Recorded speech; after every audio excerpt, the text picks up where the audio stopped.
เต็มอยู่เนาะทันได้เมียนแน่นอนแล้วบัดนี่เอาขวบนอนแล้วบ่จังนอนบัดนี่สิเอาปลากันนี่ไปนอนอยู่ในกระห่างอะไรเป็นเมี่ยนตัวนี้อันนี้วาชิทานี่ก่อนแม่ทาสีข้างนอกก่อนทาสีของแท้ก็ได้บ่พอมีของเด้อทาสีแท้มือ เลาะทาตัวนั่นดิหลังตัวเก่าน่ะตัวเก่าก็ลำใหม่เด้ทารถเต็มที่รถบ่พอเฮาก็ซื้อมาใหม่เพราะว่ายังทันได้ซื้อมาเด้นี่กะยังอีกทางนึงเพราะว่าบ่จือระเบอร์มันก็เลยบ่กล้าซื้อสีแท้ นอนแหละทันว่าได้เมาสีว่าทันว่าอย่าปุ๊กกันนะเราหากันจากไรพี่น้องเอ้ยถ้าสีแล้วโอ้งามกว่าเก่าเราได้เนาะเอาล้มแห้งดีพี่น้อง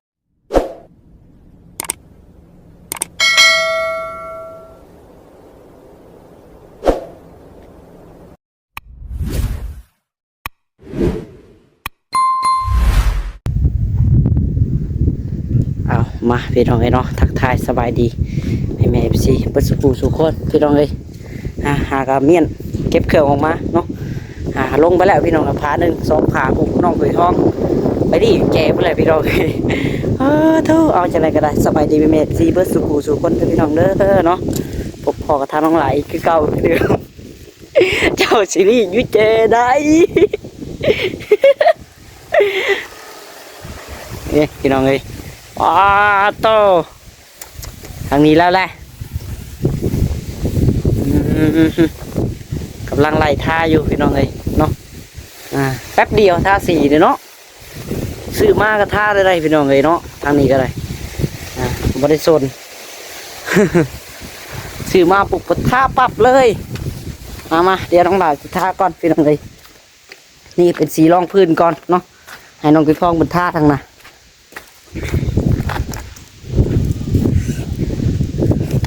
ขออนุญาตด้วยพี่น้องเด้อสิได้วางกล้องไว้สิแหละเนาะ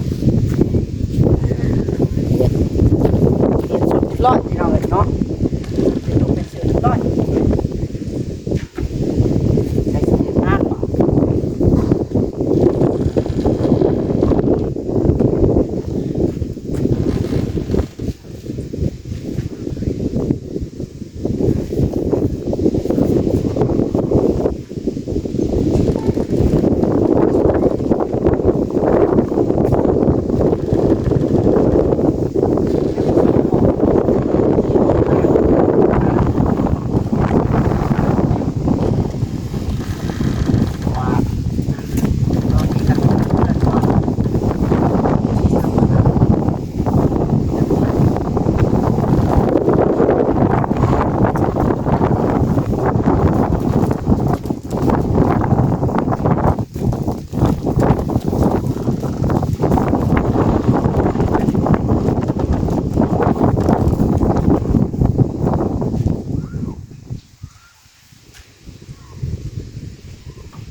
คือข้างนอก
ทางคนใดคนหนึ่งกินเลย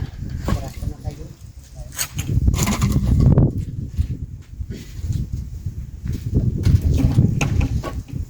อยู่ในห้องที่หนาวอ่ะเอาแหละคือหมดลูก หนาวผมเท นะ หนาวผมเท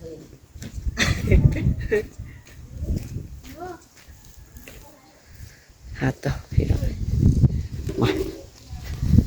ลงสีเราคือเราได้กว่านี้เนาะมาน้องถวยเคยเป็นจังซี่วะน้องถวย ลงสีฝั่งเราจะคือแล้วใด เคยเป็นจังซี่วะของเข่ากันเลยของเราเข่ากันเรา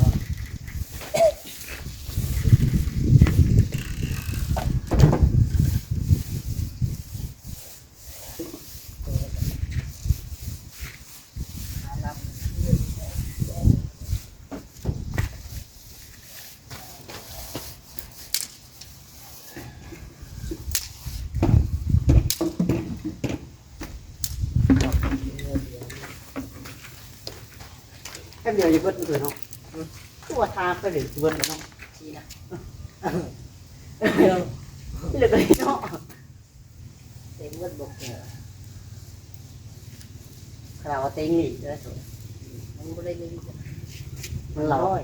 ฮะ ตั้ง คอเลียลงมาเนาะให้ลูกใส่โทษ ออกมา ไม่สิ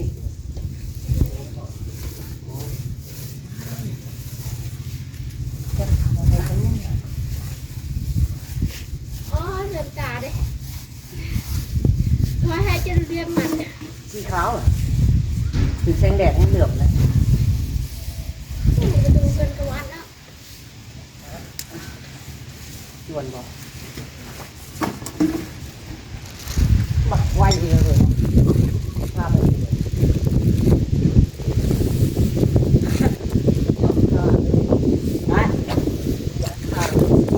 ไหวอยู่ขึ้นไหวอยู่เนาะ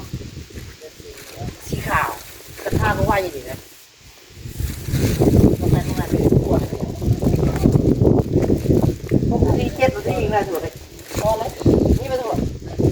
พอมา10 นาทีกับปลามันแห้งพอแล้วอย่าดำพอแล้วอย่าได้มีทำให้เราพลาดทางนั้น ยังทันแห่งนะ ย่างเองไหลกินเอานอนที่ท้องตื่นสีบดไว้แท้หรือเปล่านี่สีเต็มทางเนาะยังเดี๋ยวนี้พี่น้องเลิกตัวนี้มันได้ลายมันได้ตัวป่ะลงปรับเราจะงามเลยเนาะโอ้โห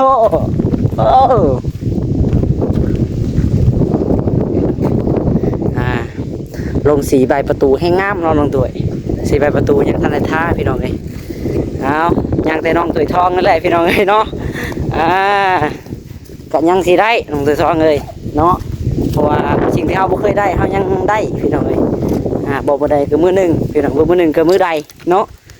ไม่แต่เฮ็ดความดีไปเรื่อยๆพี่น้องเลยเนาะคอยเฮ็ดงานไปตลอดนี่แหละผลสำเร็จพี่น้องเลยเนาะ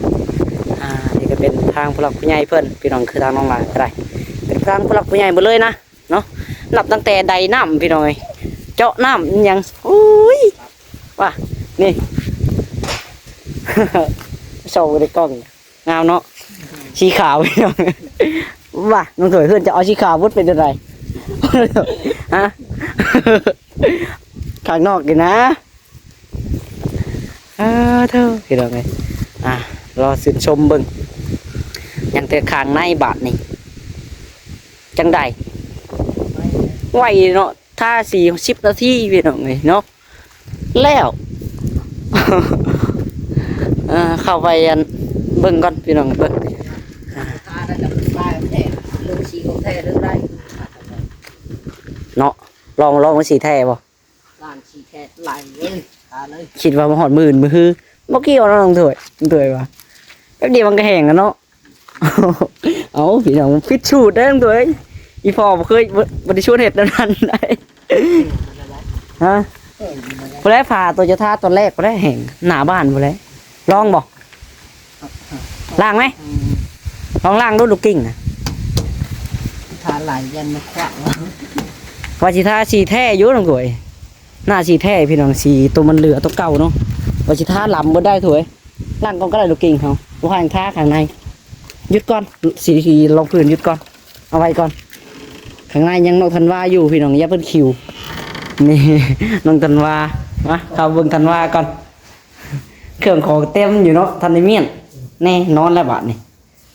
เอาขวบนอนแล้วบ่จังนอนบาด สิเอาปลากันนี่ไปนอนอยู่ในกระถางอะไรเป็นเมี่ยนตัวนี้ อันนี้วาชิท่านี่ก่อนแม่ทาสีข้างนอกก่อน ทาสีของแท้ก็ได้บอกพอเมียงด้วย ทาสีแท้ มือ ย่าสักมือ เลาะทาตัวนั่นดิหลังตัวเก่านะ ไม่แม่ ตัวเก่าก็ลำใหม่เด้ ทำไม ทารถเต็มที่รถบอกก็เอาก็ซื้อมาใหม่เพราะว่ายังทันได้ซื้อมาได้นี่กะยังอีกทางหนึงเพราะว่าบ่จือระเบอร์มันก็เลยบ่กล้าซื้อสีแท้ นอนแหละ เมาสิ ทันว่าได้เมาสีบ่ทันว่าอย่าปลุกกันนะเราหากันนอนในจักวี หากระลับเลย อาบน้ำให้ละลับเนาะ อาบน้ำให้ละลับ ต่อบ่ได้อาบน้ำบ่ได้นอนนะพี่น้อง เอ้ยพี่น้องเนาะเห็ดตะปุ้ยอยู่นี่ในกล้องนะวิเห็ดตะปุ้ยอยู่พี่น้องเลย ขาว ขาวเลย เขาจ๊อกเขาจ๊อก แน่นอนตัวเห็นอยู่บ่ เยอะ เห็ดตะปุ้ยอยู่เนาะเอ้ยพี่น้องเอ้ยมันว่า น้ำนี่แล้วบังเอิญคนยังไอ บ่ได้ทามื้อนี่ สิตา ทารอบนอกก่อน ทายันคิวมือนี่มือชาวยังเมีย มื้อเช้ายังทามันเก็บเคยเก็บของบ่ทันนะพี่น้องมันค่ำแล้วนี่ก็ได้เพราะว่าสีก็รอ แต่ทาสีนี่ตอนเช้าตอนแรงของแท้เลย แม่น ทาสี นอนนี่ นอน เอาจ้ะพี่น้องไปเดี๋ยวไปเบิ่งกันล่างลูกกิ้งของก่อนได้น้องตัวเอ้ย ลูกได้ขายเลย ฮะ ชุ่มน้ำพายอยู่แล้ว จุ่มน้ำพายบ่บ่เป็นหยังบ่ เป็นเลยเหรอ เห็นว่าเนาะน้ำลายอยู่น้องเถอะบ่ยังดอกเนาะ ได้ อีพอมาบ่ยังน้ำก็เป็นสีขาวเอาอีกแล้ว ครับ ถ้าก่อนให้มันเบิดน้ำลูกกิ้ง ถ้ามันออก ถ้ามันร้อนจังหน่อยแล้วก็ไปล้างออกเรียกเพราะว่าสีแท้น้องหลาก็ยังอยู่พี่น้องเลยเสร็จได้ท่าลำตัวเก่าน่ะตัวมันแดงๆด่างๆเลยพี่น้องเลยทาไปนี่แล้วถวยบริท่าใส่กับตัวขาวอะไรสีรองพื้นได้นี่ได้ ท่าลำไม่พี่น้องเลยเพราะว่าเฮาท่ายังบ่แล้วเด้ในมื้อนั้นนะสีเฮาบ่มันบ่พอเลยบริท่าได้หยุดโจะพี่น้องเลยเนาะ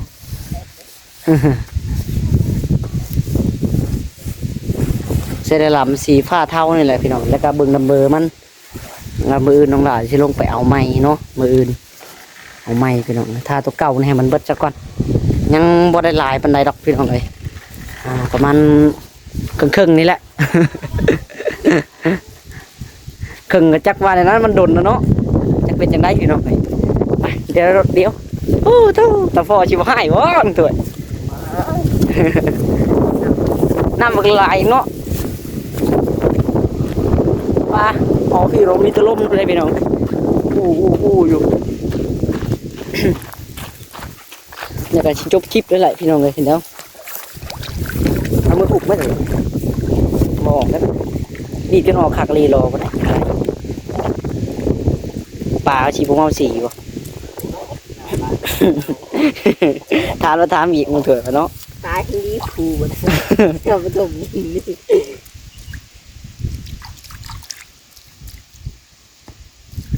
เอาแล้วพี่ดอกบานโอ้หลายแล้วทั้งตัวเนาะ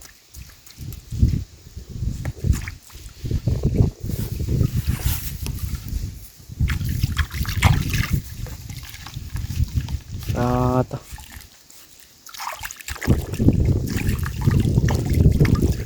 ใครเราน้ำหลายอยู่มีแต่จะบ่ให้ล่างนะพี่เลยชิได้ล่างแต่อันเดียวนี่แหละบึงยันน้ำบางงาม ทาเดียว ก็ร่างกันล่างคือกันนะตัวบ่ล่างบ่ได้คือกันนะเนาะไม่ใช่ทีมลูกกิ้งชื่ออะไรเดี๋ยวต้องเราฉีดน้ำไหลล่างนะตัวงองแงงโอ้งองแงง งองแงงอ้ายนั่น